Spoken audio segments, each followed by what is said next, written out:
সুপ্রিয় শিক্ষার্থীবৃন্দ, আমি রাজশাহী কলেজের পদার্থবিজ্ঞান বিভাগের সহযোগী অধ্যাপক ডক্টর মোহাম্মদ নাজিমউদ্দিন।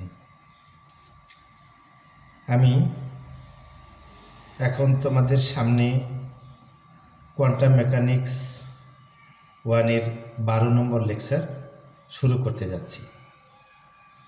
তোমাদেরকে আন্তরিক প্রীতি ও শুভেচ্ছা জানাচ্ছি। আজকের টপিক হলো Schrodinger time independent wave equation, অর্থাৎ আমরা এরউইন শ্রোডিঞ্জারের যে দুটি সমীকরণ আছে, একটি টাইম ইন্ডিপেন্ডেন্ট এবং একটি টাইম ডিপেন্ডেন্ট ওয়েভ ইকুয়েশন, সেই সমীকরণের প্রথমটি time independent Schrodinger time independent wave equation, এই সমীকরণটি প্রতিপাদন করতে যাচ্ছি। তোমরা জানো এই শ্রোডিঞ্জার ওয়েভ ইকুয়েশন আমরা যেটাকে লিখি, শ্রোডিঞ্জার বানানটি SCHRO, এখানে দুইটা ডট হবে, এই ডট হবে উমলট বলা হয় জার্মান ভাষায়, শ্রোডিঞ্জার, বাংলা বইতে অনেক সময় শ্রোডিঙ্গার এরকম লেখা থাকে। শ্রোডিঞ্জার যে ওয়েভ ইকুয়েশন, এটি কোয়ান্টাম মেকানিক্সের একটি ফান্ডামেন্টাল ইকুয়েশন।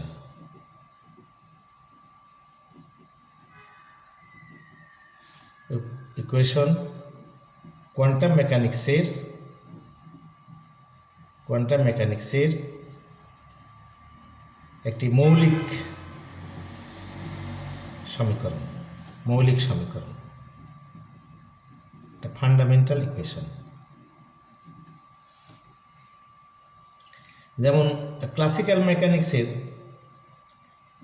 মেকানিক্সের fundamental equation Newton second law. Classical মেকানিক্সে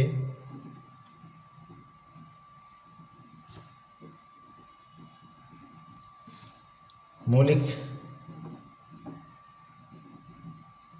যে সমীকরণ, সেই সমীকরণ হলো নিউটন সেকেন্ড ল, অর্থাৎ F = ma,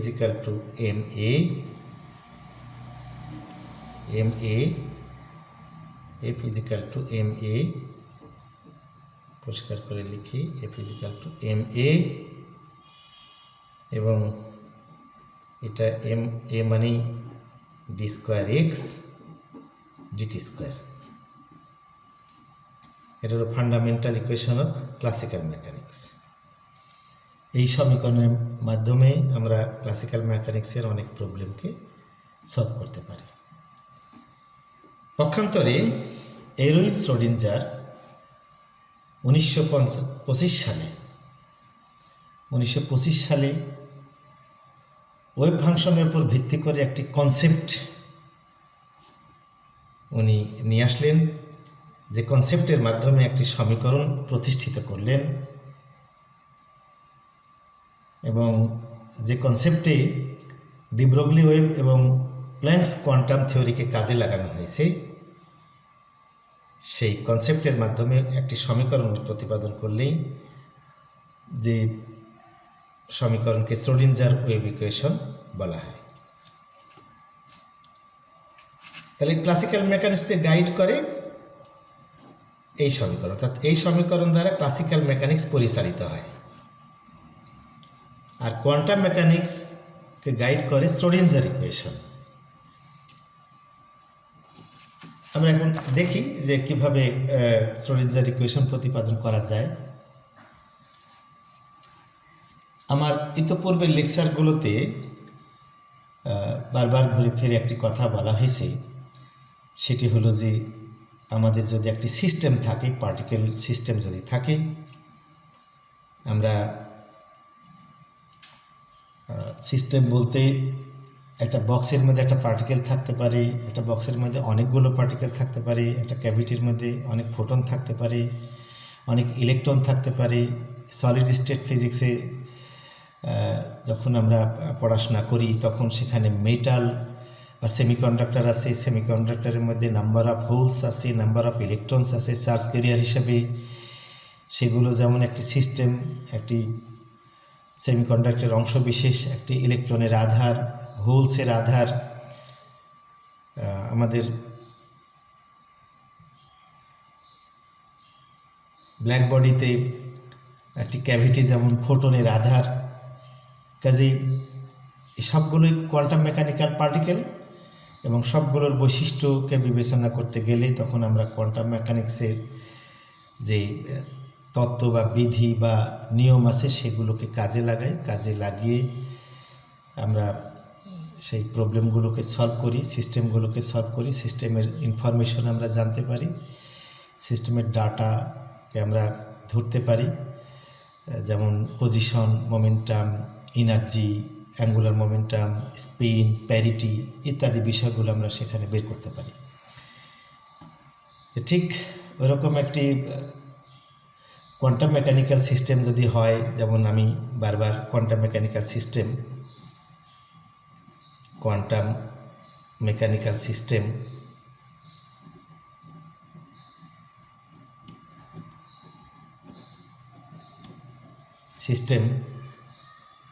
যেগুলোর কথা বললাম আমি, সেগুলো যেমন কোয়ান্টাম মেকানিক্যাল সিস্টেম। একটি পরমাণু, একটি অ্যাটম, এটা কিন্তু কোয়ান্টাম মেকানিক্যাল সিস্টেম। এটা নিউক্লিয়াস, পরমাণু যে নিউক্লিয়াস,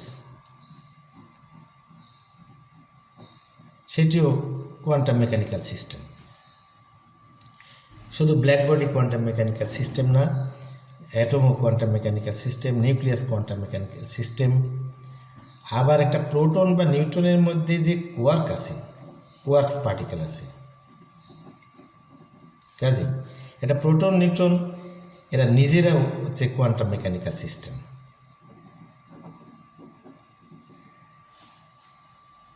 ওকে, কাজেই এই কোয়ান্টাম মেকানিক্যাল সিস্টেমকে পরিচালিত করে যে আইগেন ফাংশন বা যে তরঙ্গ ফাংশন, সেই তরঙ্গ ফাংশনকে এর আগে তোমাদেরকে বলা হয়েছে, সেটিকে আমরা সাই অফ আরটি দ্বারা প্রকাশ করি, যেটার অর্থ হলো psi of X Y Z টি।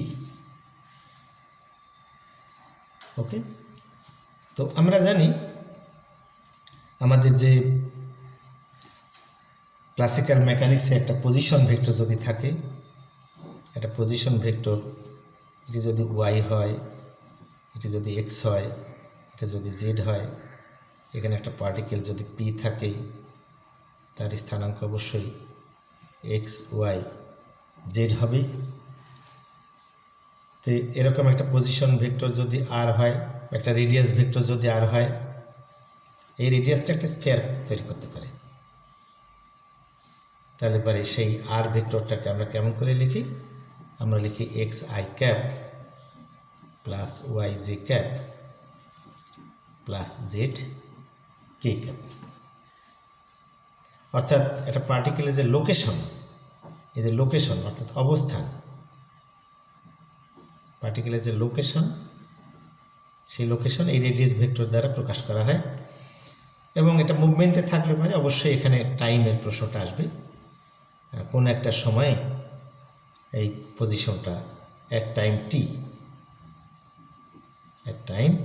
টি, এরকম একটা সময় পার্টিকেলের পজিশন লোকেশনটা এই রেডিয়াস ভেক্টরের সাহায্যে প্রকাশ করা হয়। এবং এটা দেখতে দেখতে মনেই হচ্ছে যে এটা যদি সত্যি মূল বিন্দু বলি আমরা, এটাকে অরিজিন, বাট এটা যদি হাইড্রোজেন অ্যাটমের নিউক্লিয়াস হয় তাহলে এটা একটা ইলেকট্রন ভাবাই যেতে পারে। কাজেই যেটাকে আমি পি বিন্দু বলছি, আসলে এখানে একটা ইলেকট্রনের অবস্থান প্রকাশ করা যায়।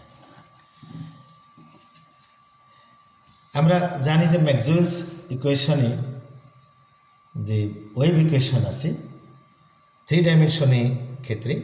ডাইমেনশনের ক্ষেত্রে যে ম্যাক্সওয়েলস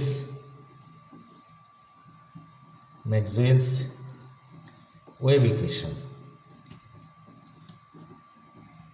ইকুয়েশনকে আমরা লিখি del square psi is equal to 1 by u square del square psi divided by del t square. ওকে, এটাকে আমরা 1 নম্বর সমীকরণ বলি। এটা এর আগেও বেশ কয়েকটি লেকচারে বারবার উল্লেখ করা হয়েছে যে একটি ওয়েভ ইকুয়েশনকে 3 ডাইমেনশনাল ওয়েভ ইকুয়েশনকে আমরা এভাবে প্রকাশ করতে পারি এবং এই ওয়েভ ইকুয়েশনের সলিউশন আমরা ত্রিকোণমিতিক ফাংশনেও লিখতে পারি বা অ্যালজেব্রিক ফাংশনে আমরা সেটা লিখতে পারি। আর ডেল স্কোয়ার সাই মানে তোমরা জানো যে ডেল স্কোয়ার সাই এটার অর্থই হচ্ছে del square psi divided by del x square plus del square psi divided by del Y square del square psi divided by del Z square. আর আমার সমীকরণে যে ইউ ছিল কি হচ্ছে ওয়েভ ভেলোসিটি, এটা হলো ওয়েভ ভেলোসিটি, ওয়েভের বেগ বা দ্রুতি, যেটা ওয়েভ ভেলোসিটি।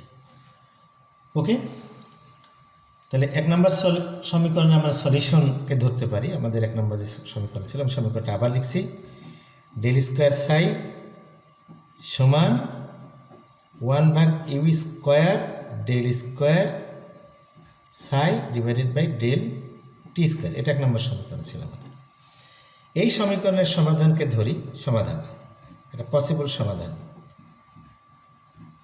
এটা সমাধান হতে পারে কি psi of R T is equal to psi naught of R E to the power minus I omega টি। এটা 2 নম্বর সমীকরণ। এই ওয়েভ ইকুয়েশন যেটি আছে সেটির সমাধান এটা হতে পারে এবং হবে, নিশ্চয়ই হবে। এটাকে 2 বার ডিফারেন্সিয়েশন করে যদি আমি সমীকরণের ডান বামে যদি বসিয়ে দিই তাহলে সমীকরণটা স্যাটিসফাইড হয়, সিদ্ধ হয়। কাজেই আমি এই 2 নম্বর সমীকরণকে 1 নম্বর সমীকরণের সমাধান বলতে পারি এবং সেটা আমরা এইভাবে দেখতে পারি যে del psi by del t is equal to psi naught minus I omega, বাইরে আসবে ডিফারেন্সিয়েশন করলে e to the power minus I omega t হবে। ওকে, আবার যদি আমি ডিফারেন্সিয়েশন করি psi del square psi divided by del T square is equal to psi naught, আরেকটা psi not এখানে, তাহলে সাই নট স্কোয়ার হয়ে যাবে, সাই নট স্কোয়ার। তারপরে এখানে একটা মাইনাস আই ওমেগা, আর একটা মাইনাস আই ওমেগা এবং e to the power minus I omega টি, এটা থাকে। ওকে, তাহলে এটা সমান সাই নট স্কোয়ার ডিভাইডেড বাই এটা psi naught square i square, i into i, এটা i square minus minus plus হলো। ওকে, মাইনাস মাইনাস প্লাস হলো, তাহলে আই স্কোয়ার সমান -1। তাহলে পরে আমরা কি পেলাম, এখানে পেলাম মাইনাস একটা আসবে omega square e to the power minus I omega t, এটি আসবে। অর্থাৎ del square psi divided by del T square সমান আমার এরকম আসবে, বা আমি এরকম করে লিখতে পারি del square psi del T square minus omega square psi naught square e to the power minus I omega টি, এটা লিখতে পারি। ওকে,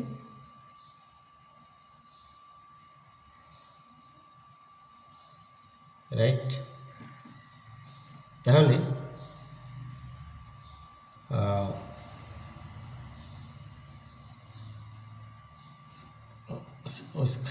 সাই নট স্কোয়ার হবে না, সাই নট স্কোয়ার না, কারণ সাই তো আমাদের সবসময় অ্যাক্টিভ কনস্ট্যান্ট, এটা সাই নট স্কোয়ার না, সরি সাই নট হবে না, তাহলে সাই নট স্কোয়ার হবে না, সাই নট হবে।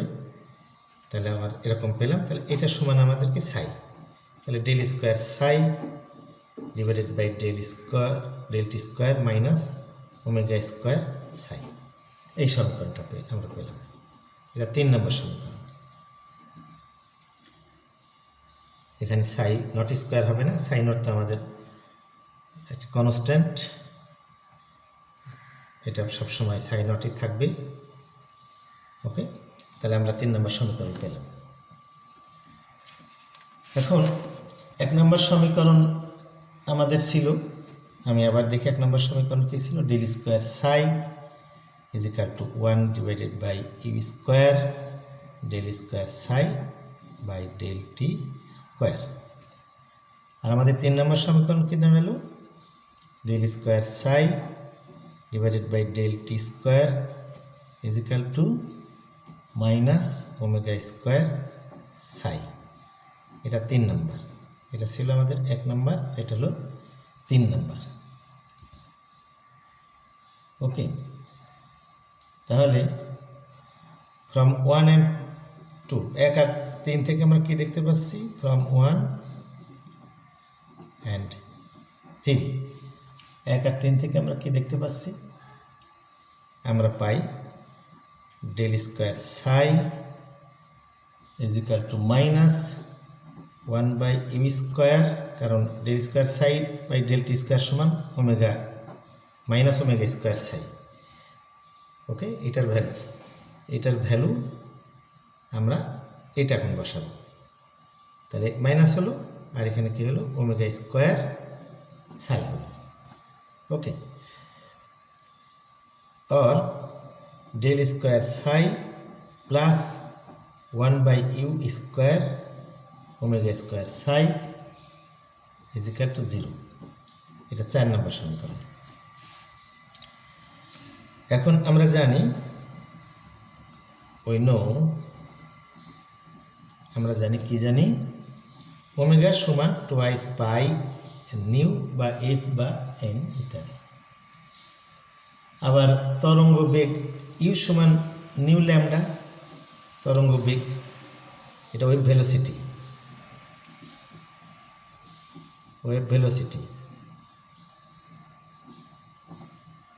এটা হলো অ্যাঙ্গুলার ফ্রিকোয়েন্সি বা অ্যাঙ্গুলার ভেলোসিটি, ওমেগা সমান টুয়াইস পাই নিউ, আর ওয়েভ ভেলোসিটি ইউ সমান নিউ ল্যামডা। অতএব নিউ সমান ইউ বাই ল্যামডা। ওকে, অতএব ওমেগা সমান তাহলে আমি কী পাবো, টুয়াইস পাই, নিউ সমান তাহলে ইউ ডিভাইডেড বাই ল্যামডা, এটা পাচ্ছি। অতএব ওমেগা বাই ইউ সমান আমি কী পাবো, টুয়াইস পাই বাই ল্যামডা পাচ্ছি। ওকে, তাহলে ওমেগা বাই ইউ এখানে আছে, omega square by u square আছে, আমার 4 নম্বর সমীকরণে omega square by u square আছে। তাহলে আমি এই সমীকরণটা এখানে লিখতে পারি del square psi plus omega square by u square, এটাকে যদি আমি omega square by u square যদি করি, তাহলে আমি পাবো 4 pi square divided by lambda square. তাহলে আমি এখন 4 নম্বর সমীকরণকে এখানে কীভাবে লিখব, 4 pi square divided by lambda square psi is equal to 0। এইটা হলো আমার 5 নম্বর সমীকরণ। ওকে, এখন আমরা ডি ব্রগলি ওয়েভলেন্থ কি জানি, ডি ব্রগলি ওয়েভলেন্থের যে সমীকরণ সেটা আমরা জানি যে ডি ব্রগলি মেটার ওয়েভ যেটি আছে, প্রত্যেক বস্তুরই তরঙ্গ ধর্ম আছে এবং প্রত্যেক কণারই যেমন কণা ধর্ম আছে এবং তার তরঙ্গ ধর্ম আছে অ্যাকর্ডিং টু ডি ব্রগলিস থিওরি। এবং ল্যামডা সমান এইচ ভাগ এমবি, ল্যামডা সমান আমরা লিখি এইচ ভাগ পি এবং পি হচ্ছে লিনিয়ার মোমেন্টাম, এইচ ভাগ এমবি। ওকে, তাহলে আমরা যদি ল্যামডার ভ্যালুটা 5 নম্বর সমীকরণে বসাই, 5 নম্বর সমীকরণটা আমার কী ছিল, del square psi plus 4 pi square divided by lambda square psi is equal to 0। এটা ছিল আমার 5 নম্বর সমীকরণ। ওকে, তাহলে এখন ল্যামডার ভ্যালু যদি আমরা বসাই, তাহলে del square psi plus 4 pi square lambda সমান এইচ ডিভাইডেড বাই এমবি, এটার পুরো square, into psi is equal to 0। Okay, তাহলে del square psi plus 4 pi square m square v square divided by h square. এটাও নিচে ছিল, যে হর ছিল সেই হরেরও আবার যে ফ্র্যাকশন আছে সেটার উপরে উঠে চলে যাবে এবং এটা সমান 0 হবে। ওকে, তো আমরা জানি যদি ই টোটাল এনার্জি হয়, মানে মোট শক্তি যদি ই হয় আর বিভব শক্তি যদি ভি হয়, রাইট, আর গতিশক্তি হাফ এম ভি স্কোয়ার হবে। তাহলে আমি কি লিখতে পারি, ই সমান half m v square plus potential energy. তাহলে হাফ এম ভি স্কোয়ার সমান আমি কি লিখব, ই মাইনাস ভি। এখান থেকে আমি কি বের করতে পারি, আড়াআড়ি গুণ করে যদি দিই তাহলে এম ভি স্কোয়ার সমান 2 ইন্টু ই মাইনাস ভি হবে। আর আমি যদি এটিকে এম দ্বারা গুণ করি, বোথ সাইডে যদি এম দ্বারা গুণ করি, এখানে এম দ্বারা গুণ করলাম তাহলে এম ভি স্কোয়ার, আর এখানেও এম দ্বারা গুণ করলাম তাহলে ই মাইনাস ভি হবে।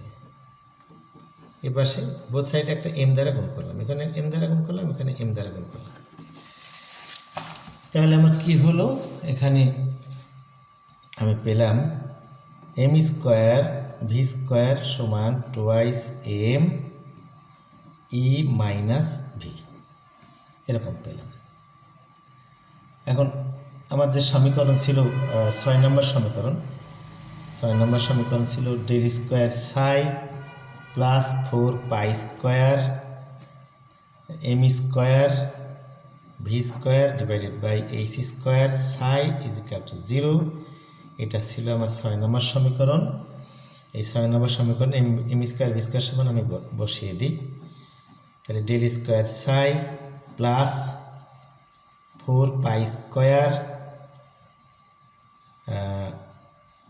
Into twice m e minus v divided by h square, আর এখানে সাই ইজ ইকাল টু 0। এটি আমরা বসালাম। ওকে, তারপরে ডেল স্কোয়ার সাই প্লাস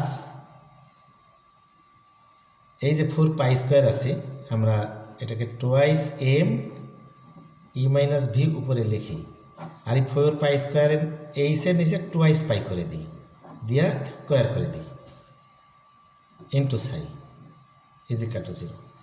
4 পাই স্কোয়ারকে নিচে নামালাম, নামিয়ে এইচের নিচে দিলাম, টুয়াইস পাই হলো, স্কোয়ার করলাম, ফার্দার ওই 4 পাই স্কোয়ারই থাকবে, এরকম করে দিলাম।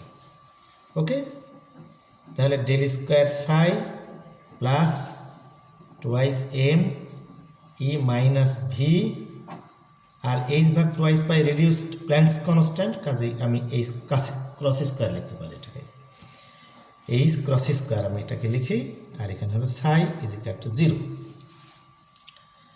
ওকে, তাহলে আমি সমীকরণটাকে একটু প্রিসাইজ আকারে লিখতে পারি, del square psi plus twice m divided by h cross square বা h bar square e minus v into psi is equal to 0। এই যে 7 নম্বর সমীকরণ আমরা পেলাম।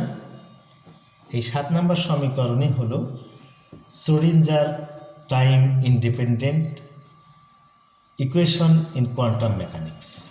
ওকে, Schrodinger time independent equation, this is Schrodinger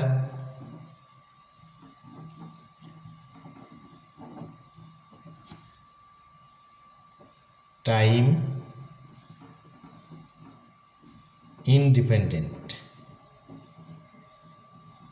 independent wave equation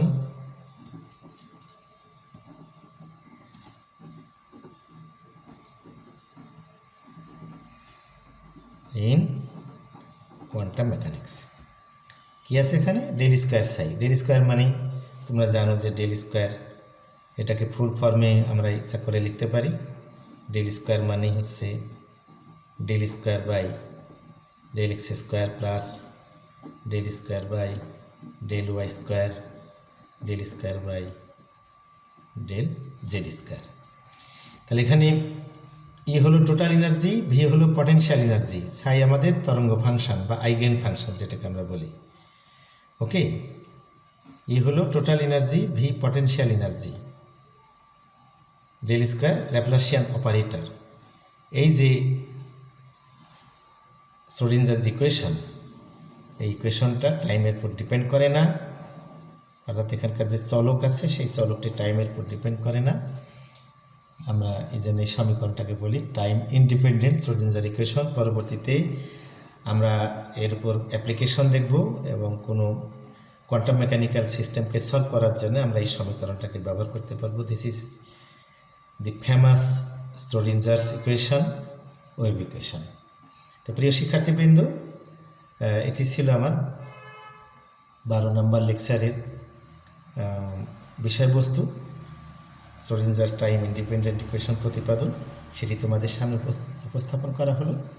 তোমরা এটি দেখবে এবং এটিকে ডিটেলস ক্যালকুলেশন করা হলো তোমাদের সামনে, যেন কোনো রকম সমস্যা তোমাদের না হয়। আশা করি তোমরা এটি বুঝতে পারবে। আমি সবাইকে ধন্যবাদ জানিয়ে এই লেকচারটি এখানে শেষ করছি। আল্লাহ হাফিজ।